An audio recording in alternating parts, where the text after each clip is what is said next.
Ya maaf Mbak, mau tanya kalau proses itu PT Bekasi yang itu Mbak, Miss Yuni itu di mana?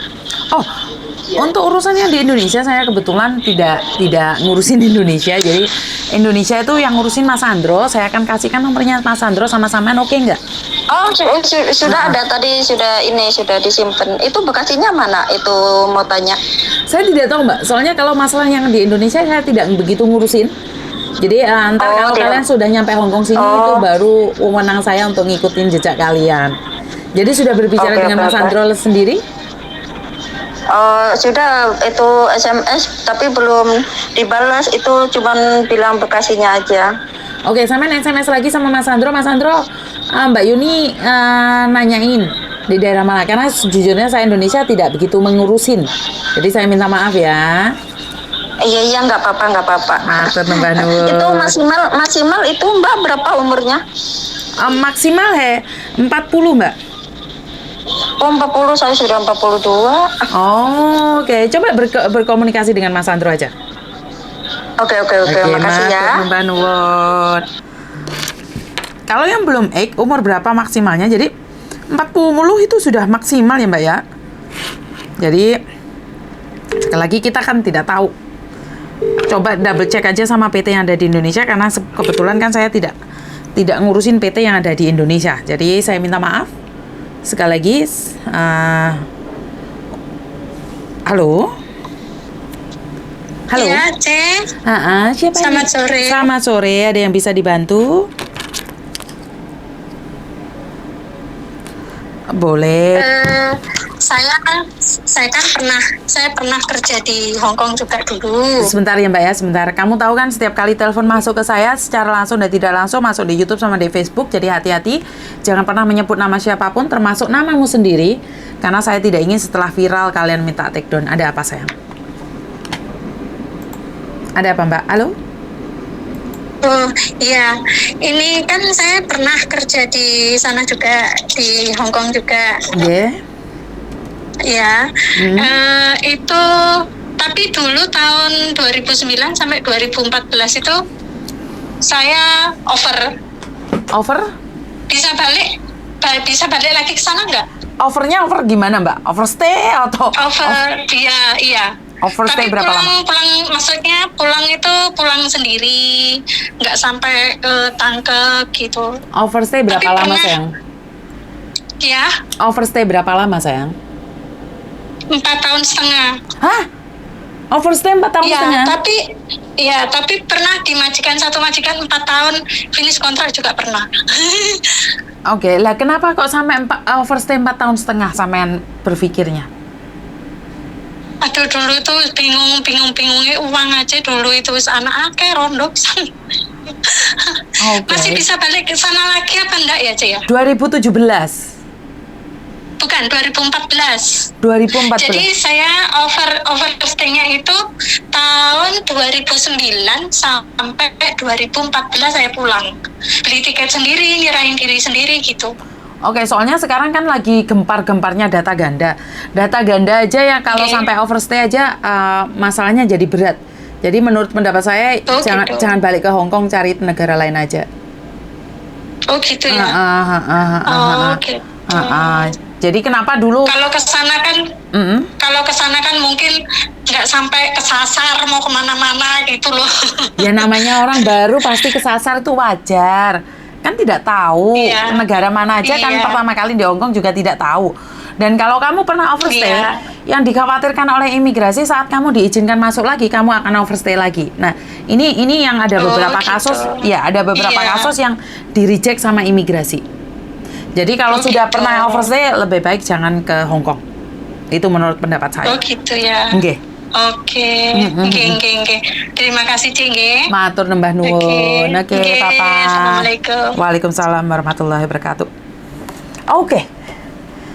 Saya sudah bilang bagi mbak-mbaknya yang masih ingin hidup di Hong Kong atau masih ingin bekerja lagi ke Hong Kong, jangan pernah melakukan kriminal. Iya, saya tahu butuh duit, tapi bukan berarti mengambil keputusan untuk overstay.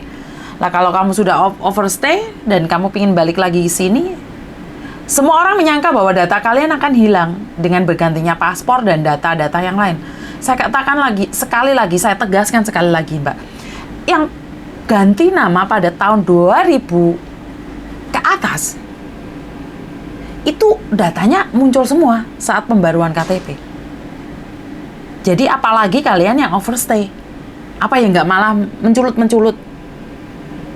Karena sebenarnya ada pertanyaan di sini ya Mbak ya, di mana di imigrasi itu sebenarnya ada beberapa pertanyaan. Di sini saya akan jelaskan lebih detail lagi ya. Di KUPAPE ini sebenarnya ada penjelasannya. Di KUPAPE di halaman ketiga. Di KUPAPE di halaman ketiga. Kenapa? Di sini ada sebuah pertanyaan sebenarnya. Apakah kamu pernah merubah namamu? Declare ini ya, declaration ya. Jadi kalau Anda ambil KUPAPE ID 988A, ID 988A. Jadi kalau kalian ingin tahu ini ID 988A, apa sih isinya di sini? Apa sih? Namamu, KTP-mu, tanggal lahirmu, pekerjaanmu, nomor KTP, nomor paspor, dan kapan expirednya, dan kamu kelahiran mana. Habis itu di halaman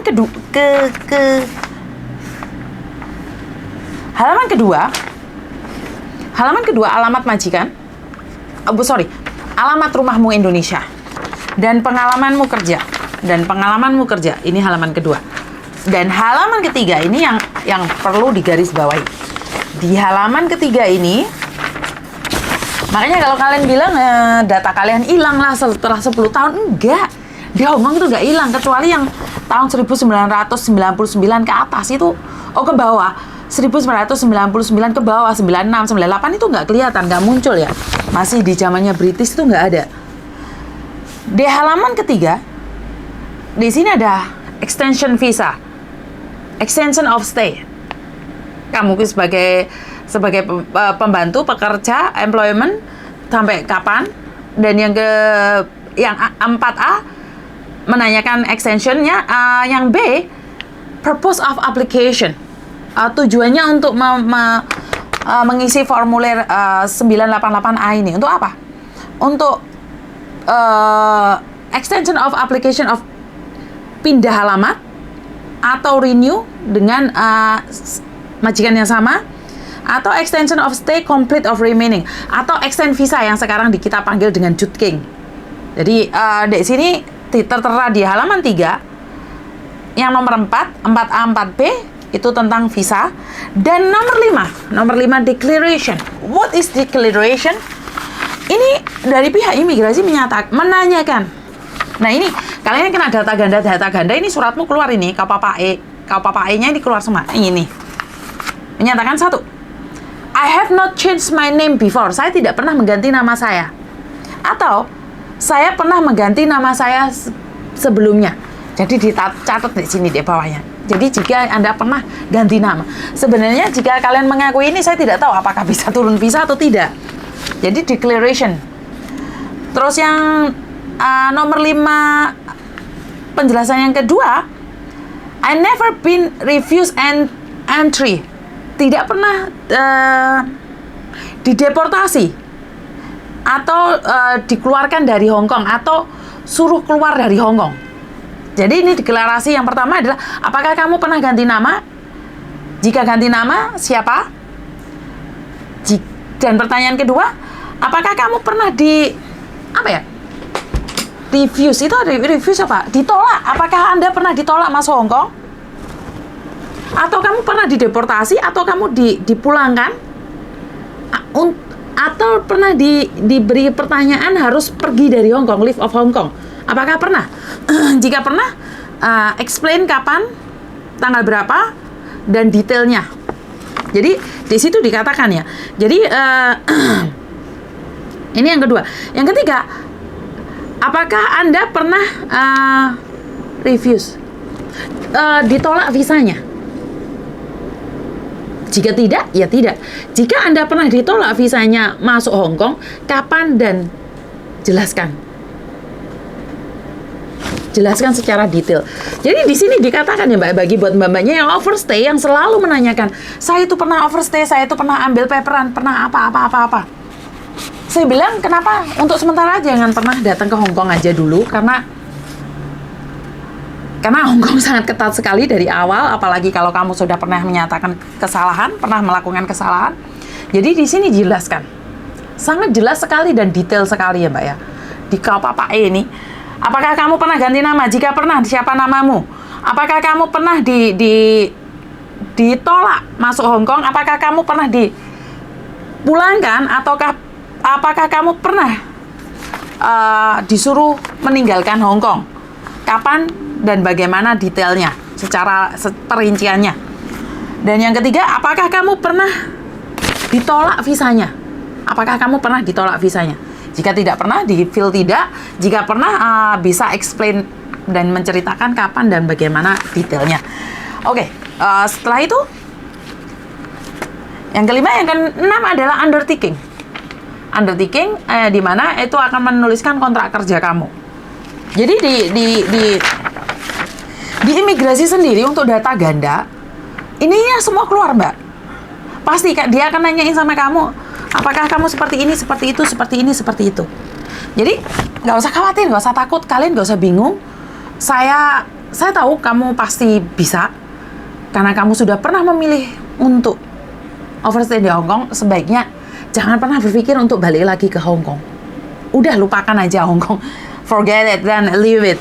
Jadi mencari negara lain lagi. Jadi jangan seperti dulu ya Mbak ya, karena ditolak seperti ini, seperti itu, terus kalian berpikir untuk ganti nama.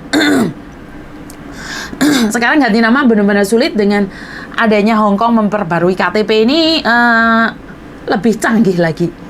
Jadi buat teman-teman yang ada di luar sana, lebih berhati-hati, lebih bersemangat, lebih kuat sabarnya, tabahnya, ikhlasnya diperbanyak. Dan jangan lupa berdoa. Tanpa doa siapa sih kita hari ini? Jadi itu aja dari saya, kurang lebihnya saya minta maaf. Wassalamualaikum warahmatullahi wabarakatuh. Berkat Tuhan mengalir atas kita semua. Semoga semua makhluk bahagia dan bye-bye.